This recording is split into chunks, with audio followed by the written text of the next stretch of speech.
ओम शांति। संपूर्णता और संपन्न पवित्रता अर्थात सच्ची पवित्रता अर्थात ही आत्मिक पवित्रता क्या है? आत्मा की सच्ची पवित्रता है ब्रह्मचारी अर्थात ब्रह्माचारी अर्थात ब्रह्मा बाप के समान आत्मिक स्वरूप स्थित। आत्मिक स्वरूप में स्थित आत्मा की दृष्टि वृत्ति भी आत्मिक होती है। परमात्मा से प्राप्त यथार्थ ज्ञान की धारणा और एक परमात्मा की अव्यभिचारी याद ही सच्ची पवित्रता का एकमात्र साधन और साधना है।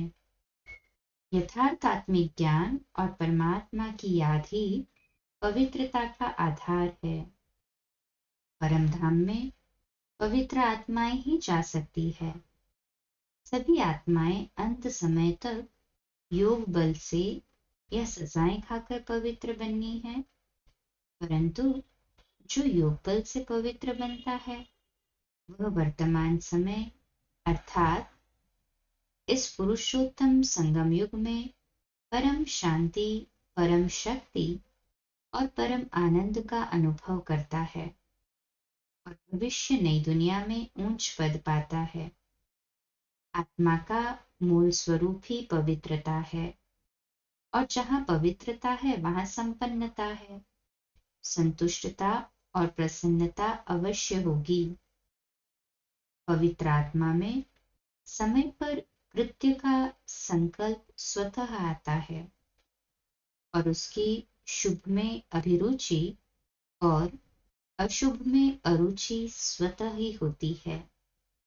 सर्व आत्माओं के प्रति उसकी शुभ भावना और शुभकामना होती है, जिसके फलस्वरूप दूसरों की उसके प्रति शुभ भावना और शुभकामना स्वतः होती है। उसमें जीवन में राग, द्वेष, भय, चिंता, दुख, अशांति, ईर्ष्या, घृणा, अहंकार, हिंसा, शुभाशुभ की चिंता और चिंतन से जनित व्यर्थ संकल्पों का नाम निशान भी नहीं होता है। अव्यक्त बाप दादा के 7 मार्च के 2005 के महावाक्य भी इस पर है। अपनी ऐसी श्रेष्ठ वृत्ति बनाओ जो कैसा भी विकारी पतित आपकी वृत्ति के वायुमंडल से परिवर्तन हो जाए। वृत्ति बदल गई है। संपन्न पवित्रता ये सच्चा सच्चा व्रत लेना व प्रतिज्ञा करना है। कितने बार संपूर्ण बने हो याद है? कोई नई बात नहीं है। कल्प कल्प बने हैं, बनी हुई है, सिर्फ रिपीट करना है। बनी को बनाना है, इसलिए कहा जाता है बना बनाया ड्रामा।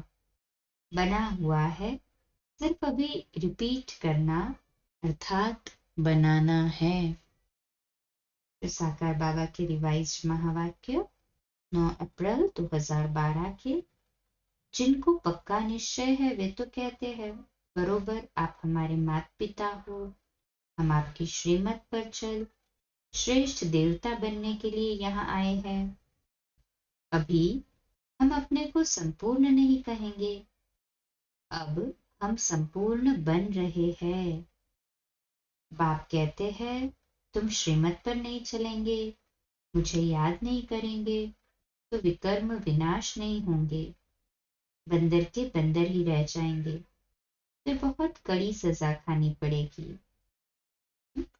25 जनवरी 2012 के साकार बाबा के रिवाइज्ड महावाक्य है। यहाँ भी अच्छी रीति पढ़ना और पढ़ाना है। जो आप समान न बनाए तो जरूर उनमें कुछ न कुछ खामियां हैं, जिससे धारणा नहीं होती है। काम विकार का अगर सेमी नशा भी होगा तो धारणा होना मुश्किल है। बाप कहते हैं बच्चे काम महाशत्रु है, उसको योग बल से जीतो। कल्प पहले भी तुमने जीता था। बाबा को बच्चों पर बड़ा वंडर लगता है जो इतनी सहज बात भी धारण नहीं कर सकते हैं। फिर 12 अगस्त 2011 साकार मुरली के रिवाइज्ड महावाक्य है, आत्मा ही सारा पाठ बजाती है। पहले पहले आत्मा सतो प्रधान 16 कला संपूर्ण होती है, फिर दिन प्रतिदिन पाठ बजाते प्योरिटी की डिग्री कम होती जाती है।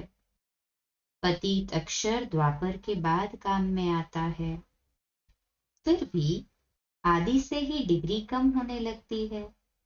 आदि से ही थोड़ा थोड़ा फर्क पड़ना शुरू हो जाता है। फिर 8 अगस्त 2011 के साकार बाबा के रिवाइज महावाक्य, जो कल्प पहले सतो प्रधान बने होंगे उनको समझाने से ये ज्ञान जचेगा। कहेंगे बरोबर, बात तो ठीक कहते हो, कल्प पहले भी बाप ने कहा था मन मना भव।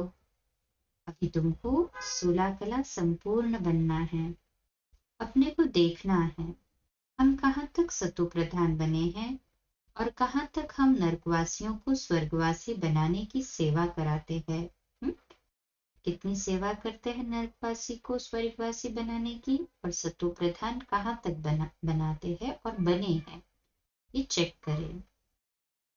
15 में 1972 के अव्यक्त बाप दादा के महावाक्य, आप जो श्रेष्ठ आत्माएं हो वह सदैव वैष्णव अर्थात तमोगुणी संकल्प व तमोगुणी संस्कारों को भी टच नहीं कर सकते हो।